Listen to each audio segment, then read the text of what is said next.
What is going on, guys? Welcome back to The Art of Violence. What I want to talk about today is Brian Ortega versus Diego Lopes. Not Lopez, Lopes.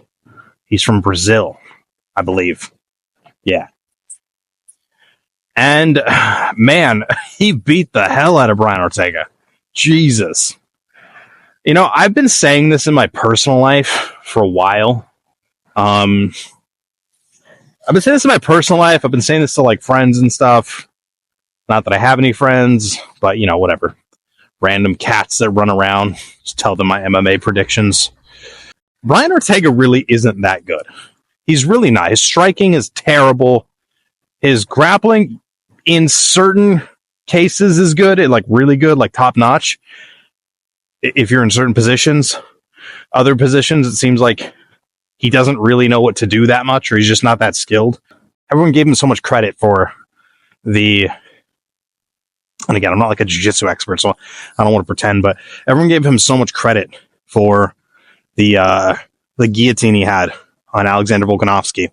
And, you know, Alex got out, he had it fully locked, and still couldn't finish it. Alex was able to get out. But everyone gave him, like, so much credit. And everyone acted like, oh, it was a close fight because, you know, the guillotine was close, very close. And everyone acted like it was such a barn burner of a fight. And that Alexander Volkanovski's right up there with him. And the reality is, that Brian Ortega's right up there with him. The reality is he's probably like 10 levels below Volkanovski. He got beat up the whole fight. That fight should not have continued. It should have been over. I think it was in the third round when Brian Ortega went back to the stool and the cut man, not the cut man, but one of the officials or the ref was like, how many fingers am I holding up?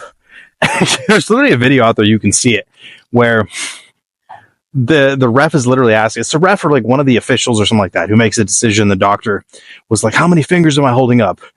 And he's like this or something like that, like 3 fingers. And Brian's like, 5. And like it's literally that bad. And he goes, no, try again. And then like his corner's speaking Spanish to him to try to like give him the answers, but so the officials can't hear. And it's like right after he got the numbers wrong, the fight should have been over. If you can't tell something as basic as like the number of fingers on your hand, like you're that concussed.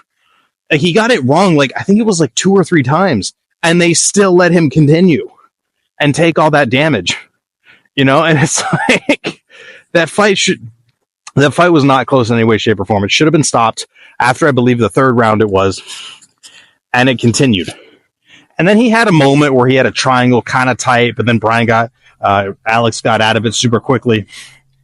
And it wasn't really a big deal. But because of that one big moment, everyone acted like Brian was on their level and like Brian deserved to be there. And Brian was a high-level fighter because of that.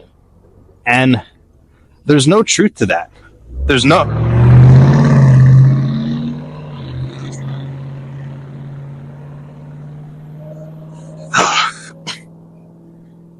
I hate these morons with their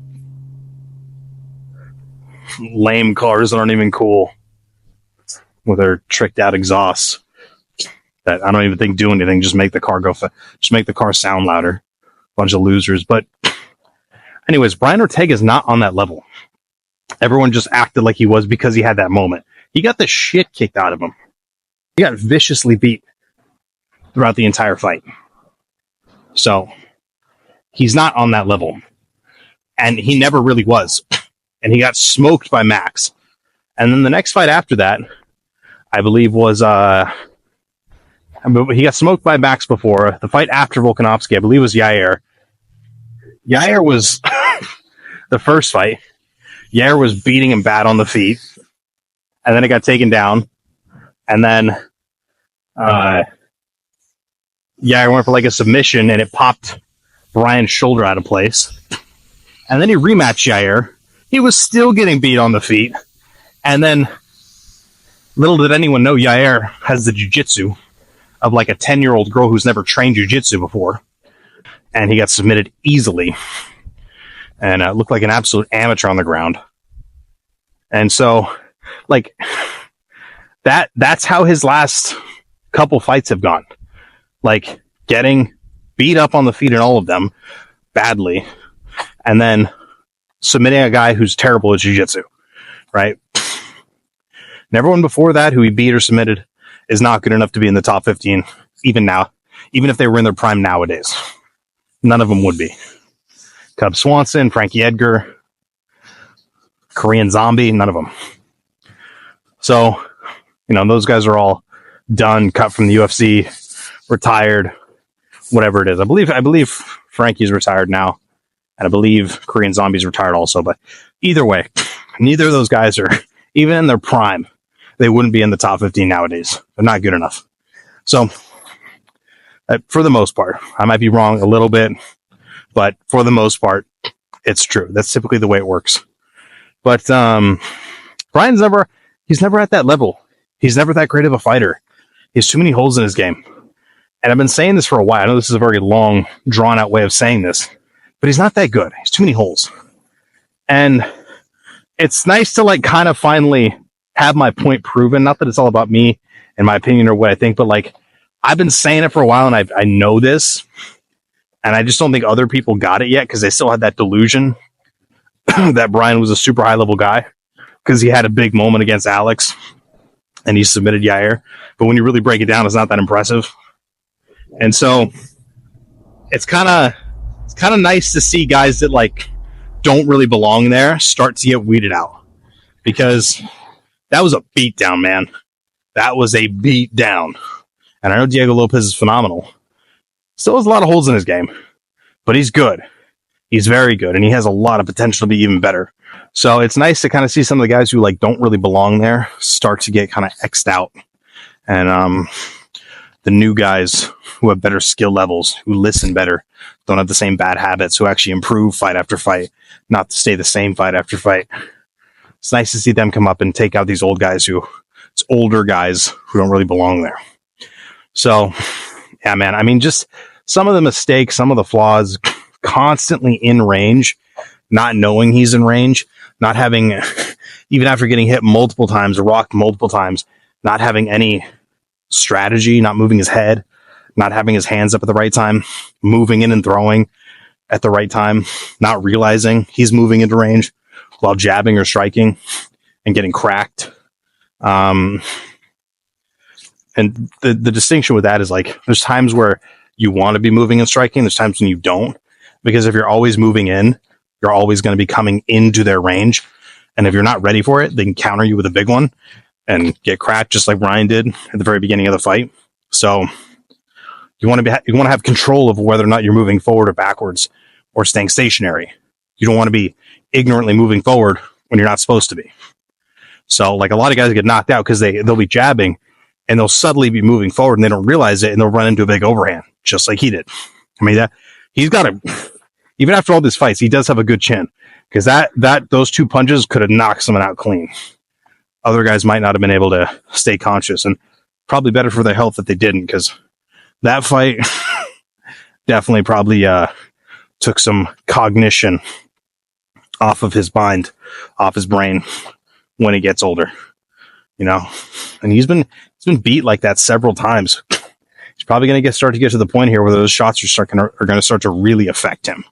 I mean, he's been, like, beat like to a pulp. You can't take damage like that for a super long time.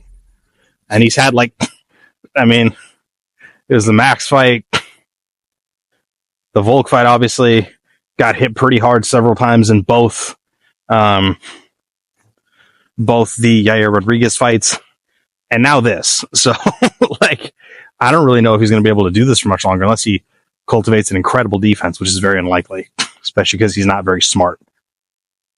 I know, it's mean, but it's true. You can watch his interviews and how he speaks. You'll see exactly what I mean. But, yeah, Yeah, just no defensive awareness, not good fundamentals, not good footwork, no real setups, no exit plan when you're striking, no distance management. Like just very poor, very poor fundamentals and bad decision making on his end, and no ability to adjust either. I mean, he got owned on the ground, and that's supposed to be where he's good. So, yeah, he got destroyed. Is what it is. Let me know what you guys think in the comments below.